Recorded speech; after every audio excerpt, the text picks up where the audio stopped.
I have had times in my career where I have been so unbelievably burnt out that it's not even funny. And maybe that's been you too at some point in time. Maybe it's you now. Let's talk openly and honestly about it today. I'll never forget that it was right around year 5 or 6, give or take, that I really hit a brick wall. And I remember talking to my wife, who's also a professional musician, and kind of joking with her about the national statistic about the fact that so many teachers tend to burn out right around 5 years in. Right around that time, we were joking with one another and said, "Boy, this is the year I burn out." And kind of ironically or unironically, I don't know, depending on how you look at it, that really was about when it happened for me. So let's be honest, what we're trying to do as educators certainly is tough. And when you're trying to achieve something at the highest level, of course, there's a price that's going to be paid, right? And I knew that getting into this career that I love very much, by the way. I'm in a very good place now. But I certainly knew that that was part of the challenge. And that, of course, for all of us is going to be part of the difficulty. We know there are those stressful times. We're trying to achieve at the highest level. And in terms of music, competitively trying to stay at the very top and do the very best and be nationally renowned in the programs that I work in, it can take a toll after a while. And there's nothing wrong with shooting for that excellence. But for me, I kind of got to this impasse where it was just like this brick wall where I knew things were off a little bit with me, certainly, and that I was feeling burnt out at that point in time. Hands down, my biggest struggle leading to burnout: boundaries and not setting them.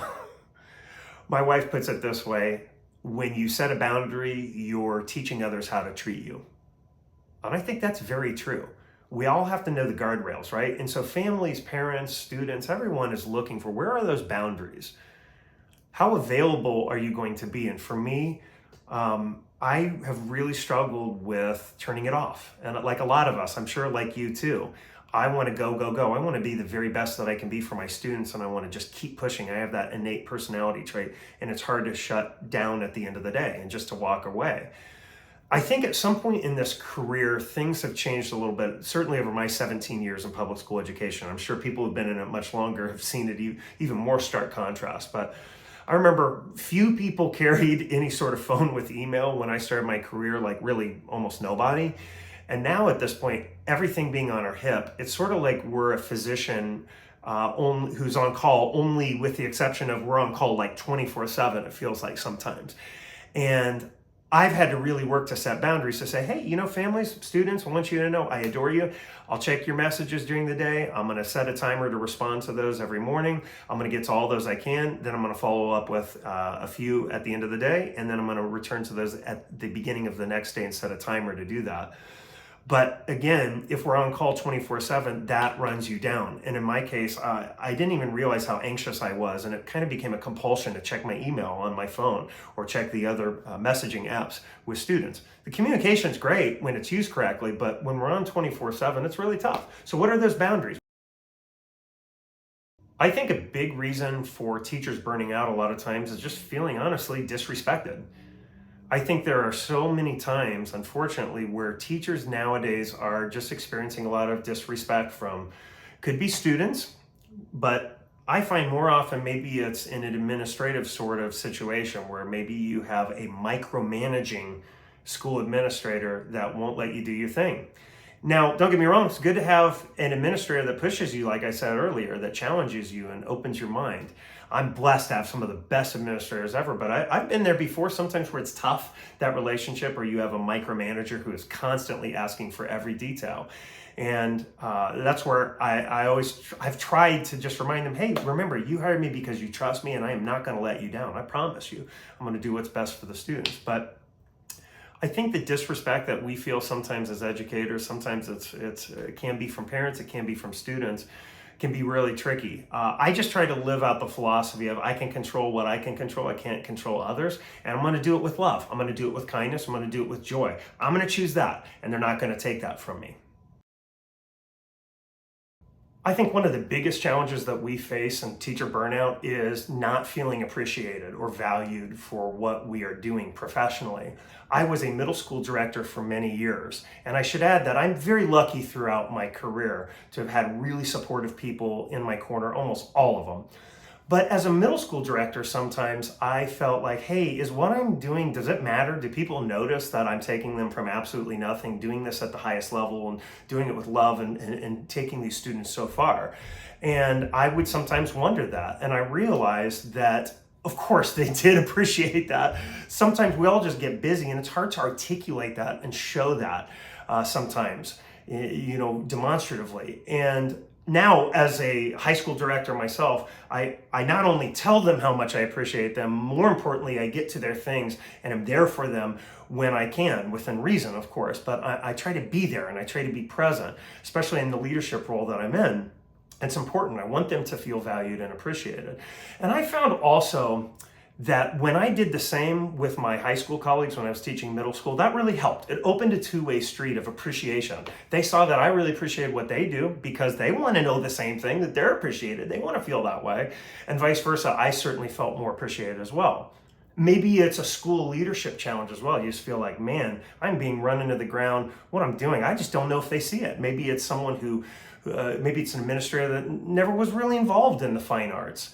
And maybe they're they were really into sports back in the day. Maybe that's a bond that you could form. I love baseball, so I would talk a lot of baseball analogies with my administration. And furthermore, I would try to interject myself more into the school fabric. How can I get to more school events and participate in the school culture and show my appreciation for what they do, so that that two-way street can start to open? Sometimes early in my career, I kind of just expected it to be a one-way. They should show me. And I had to kind of ask myself, all right, what am I doing to try to open that two-way conversation and that two-way street?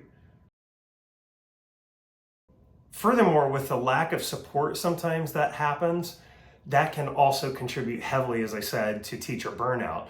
And I know, personally, there have been times in my career where, gosh, I just wish I had more support in a difficult situation. And certainly, first of all, don't be afraid to have a respectful conversation with administration, with your administrators when that's happening. Hey, I need your help with us. And just to clearly document it and to clearly articulate that. And there's nothing more challenging than when you're trying to deal with a situation, but you don't feel like you're getting the help that you need. So try to call in all of those resources for that assistance. Ultimately, if you find that, gosh, I'm teaching, for instance, I've had this happen where you're teaching a gazillion classes, no prep, nobody else in the building hardly is being expected to do this. You're traveling between spaces and it's unsustainable. It's okay to look at other options if that is absolutely just destroying you and tearing you apart, because that's going to kill your longevity, right, in this career. And I have definitely found myself there a few times where, okay, got no prep, I'm going between buildings, I'm not being compensated for that. And I am just absolutely kind of losing my mind trying to make all of these things happen and deliver for these kids. It's okay after you articulate, hey, this is not working for me, and you clearly articulate that to your administrators and whatever union members that you need to.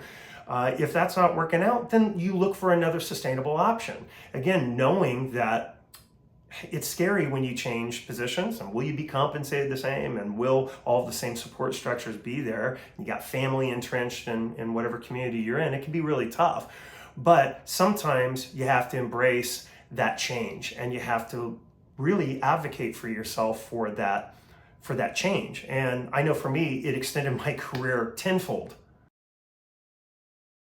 I'll tell you this, early in my career, I said yes to almost everything. I almost never said the word no. And the word no is very powerful, and I encourage you to use it. Here's the thing, obviously when we're early in our career, we're trying to put ourselves on the map a little bit, and our program on the map, and so we're saying yes to absolutely everything that comes our way most of the time. Yeah, I'll do that, I'll play that gig. Yes, I'd be happy to conduct that, no problem.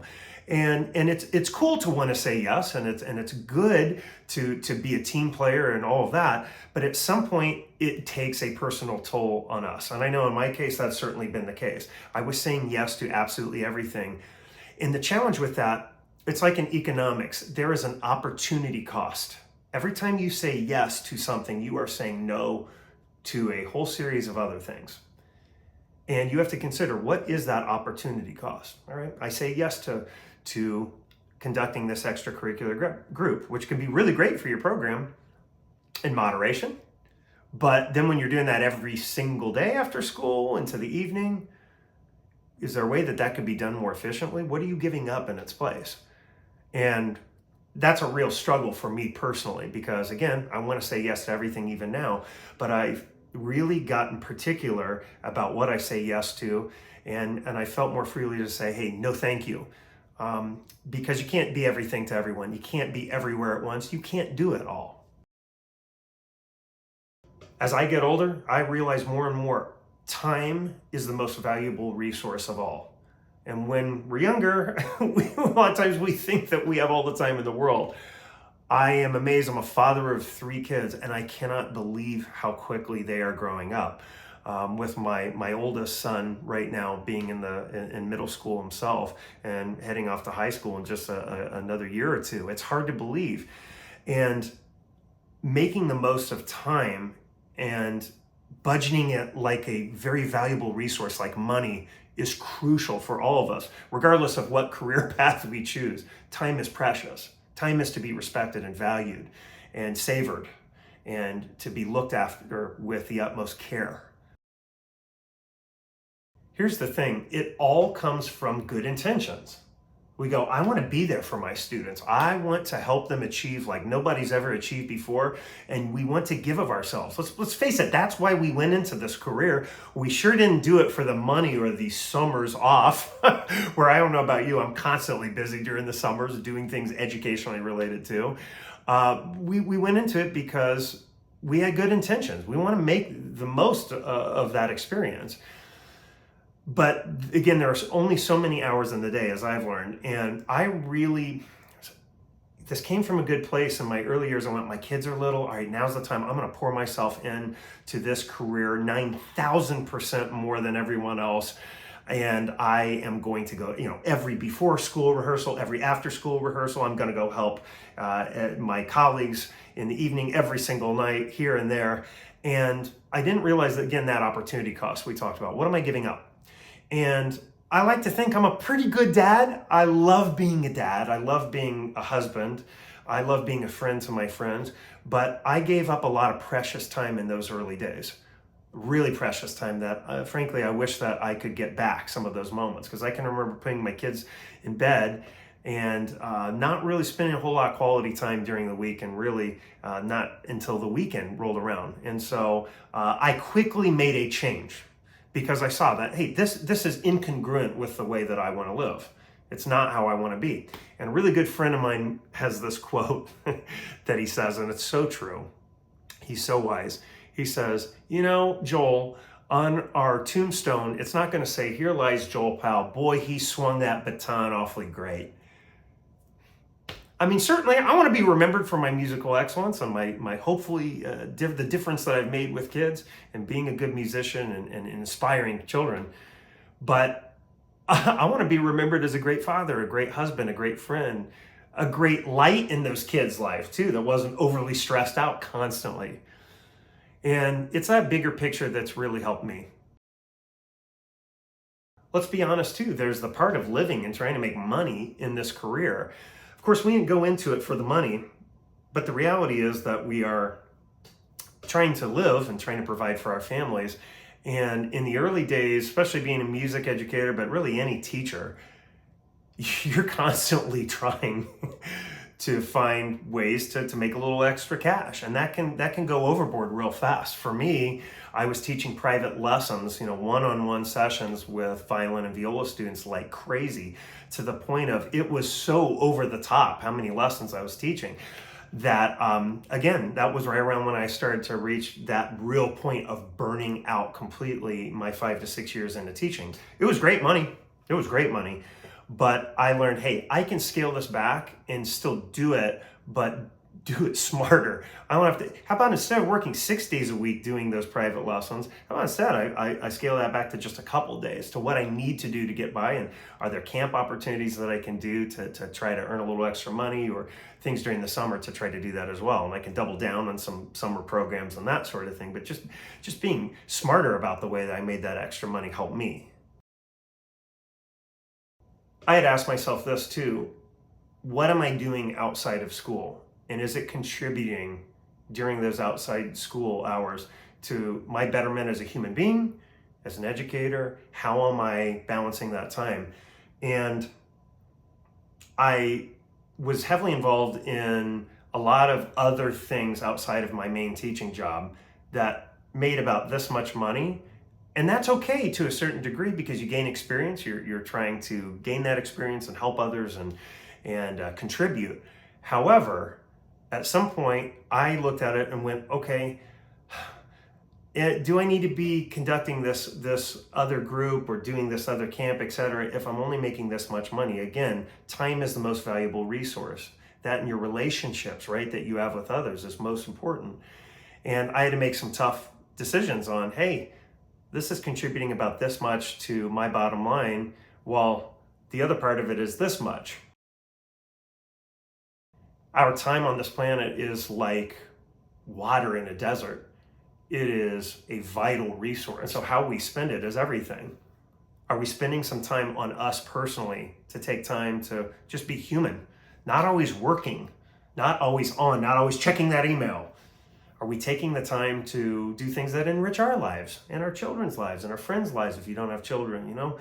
Taking time for one another, the good stuff in life. Are we eating at a good restaurant every once in a while? Are we making a good home-cooked meal? Are we taking the time to go and visit with the people that we love and pursue the hobbies that we enjoy? What are the things outside of teaching that interest you? Those hobbies are really, really important. And again, with our time being a finite resource, we have to use it so intelligently and budget it well.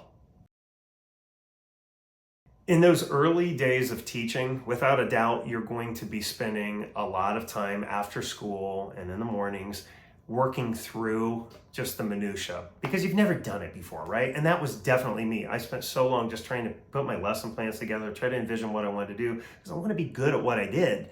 And it was worth it, certainly, but just know, like, that will get better, I promise. If you're one of those newer teachers, it gets easier. You learn really fast. All right, I can do this or this. All right, that'll work. That didn't work last time, and it's gonna help save you time.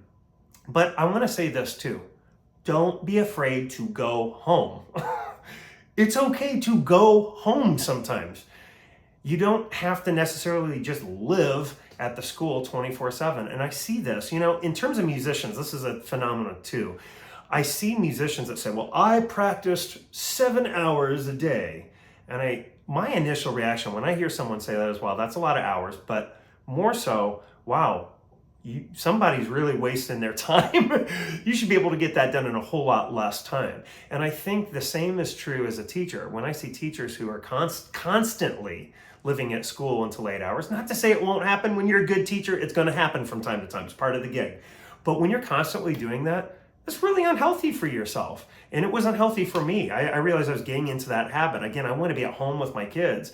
And I made that correction in my life because I saw, that's not the type of dad I want to be. I want to get home, get them off the bus, be with them, have human face-to-face interaction, recharge my own batteries. I'll be better for the kids then. But I really had to get through to myself, let's go home. It's okay to go home. Some things can wait for tomorrow. What if you find your vision of teaching and your experience to just be incongruent with the administrators or the school culture in which you're working? That's really tough. And I know I have been really blessed throughout my career to have amazing principals and administrators. And I've had literally hundreds upon hundreds of different administrators because, you know, some are always getting promoted, moving around, assistant principals, head principals, deans, and you're kind of educating them sometimes as the teacher, you know, of the way that you do things when they come in, and it's hard. And the first thing I always ask myself is, okay, have I done everything? Am I doing everything that I can to try to get on their good side, help them out, make their life a little bit easier? And I think a great administrator challenges you certainly to be better and isn't afraid to do that in a loving way, but is also going to do everything that they can to help you, to help make you successful and help the students ultimately to be successful. That's what it's all about, right? And if you find yourself in that position where, hey, for whatever reason, the culture that I'm working in is just incongruent to what I'm doing, don't be afraid to explore other options.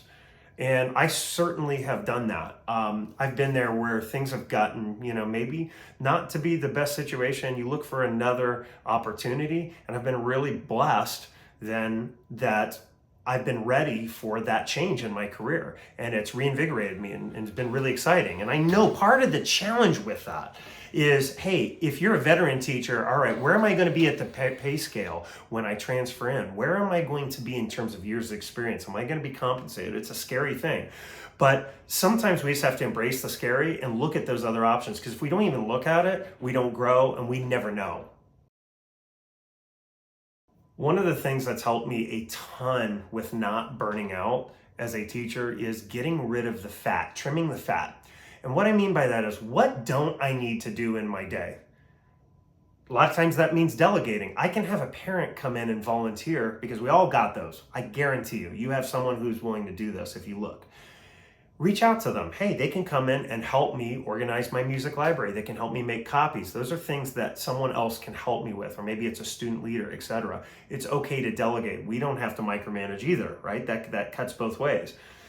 Also, what are we doing in terms of grading? Are there things that we can cut out of the process? Do we need to give 400 projects, things that are going to keep us grading all day long? Could it be an online thing that's graded automatically if it's like a music theory quiz or a note quiz where we don't have to sit down and do it by hand? How can we simplify the process? How can we trim the fat and make it so we're spending as little time doing things that don't matter? And I think about this too. I had this seating audition test, this rubric for playing tests, that was outrageously complicated. It just was way too difficult. And I tried using it, and it worked fairly well, but it took forever to grade a seating audition, which I would grade either in person or from a recording more often. And so I would be spending 5 minutes or more on every seating audition, grading every one of them with hundreds and hundreds of students to listen to. And I eventually just simplified it, and I'm happy to share that too. But I simplified my process to make it just more user-friendly, and I kind of redesigned the ergonomics. And that's what I mean. How can we trim the fat out? How can we make it more efficient in the classroom and out of classroom, so we're spending as little time as possible on the things that don't matter and more time on the things that do, and with the people who matter? I avoid negative people like the plague, and I recommend that you do too. I wasn't great about this either in my earlier part of my career. As I've gone on, it's not that I want to exclude others, but I purposefully spend less time around people who are constantly negative, and I force myself to spend more time with the people who are positive. And sometimes that's even outside of my own domain. And I know that can be tricky, especially if you're in a team teaching situation, but stick to your guns, do your thing, be positive, and then don't be afraid to just keep being you and to keep being positive. I think that our joy is a precious resource, and I think there are forces constantly at play trying to take it away. Whether it be just some of the bad news that is constantly happening every day, right? While we know there's plenty of positive news out there, but we focus on the negative, or it's negative school news, or it's negative interactions with certain people. Some of that's going to happen, but I, at the end of the day, want to be around people who fill up my battery, not people who deplete it. In that vein, here's what I've really realized too.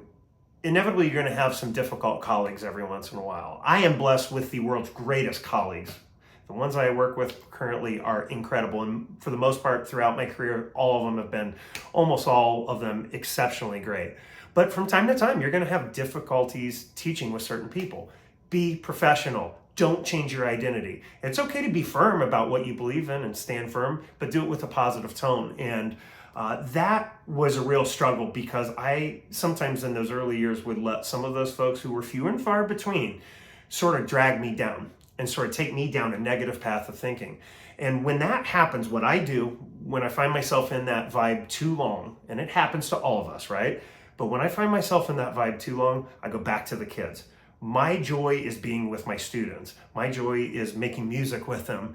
And I'm going to focus on the basics. That's the basic part. There are a whole lot of things I cannot control in this world. What I can control is that interaction with kids. I can control how well I inspire them, how on it I am that day, the passion that I teach with, the empathy that I teach with. At some point, you know you have done everything you can with that difficult colleague, and you just let it be.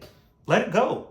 You've done your part, and you are not going to change your core identity. You stay positive, relentlessly positive. So do your best with them, stay positive, stay professional. That's what I do. And then I let it go. I want to say, if you have a positive mindset about teaching and about kids, and that's crucial, it gets more joyful as you go along. I know teachers who have been doing this well over 40 years who are still at it in the classroom every day. They're not doing it because of money. They're not doing it because of ego. They're doing it because they love the kids. They adore them. And they love getting to use music, in our case, to empower kids. And the more years you go on, I have found personally, I've had more fun with the kids. I've had more joy. I do it with more happiness. And I've gotten to be a better teacher because of that. And I think my burnout time, I really focused on the negative. I didn't play into the joy factor of joking around. I was so business oriented, like, gotta fix this, gotta fix that, gotta make F sharp in tune, gotta make the bowing correct. Nope, that's not it. That I sort of just got so negative that it burnt me out. I'm sure it burnt out the kids too. And to them, I'm sorry. I think I'm a way better teacher now, 17 years almost into doing this. Because I'm doing it with joy. I'm doing it with a lot more love. And what's funny then is that those little mistakes really start to improve. You are able to fix those things so much easier if you come at it from a place of joy. They're more willing to do it. Think about you. You want to work for somebody who is happy about what they do. I know I am. And it's no exception for our students. So I promise it gets easier with time, and I think it's easier to avoid that burnout when we just kind of have that vision of positivity, of staying positive and trying to do it with joy. When I really started to burn out, I found that for me, it was being so focused on the perfectionistic tendencies of playing, and I have a perfectionist personality, so it's tough. My students would tell you, hey, he expects a lot, and that's good. A good teacher does expect a lot and pushes her or his students to be their personal best, and by leading by example. But there's also a point where you can go where you're trying to strive for that trophy too much. You're trying to strive for, dare I even say, like a score too much.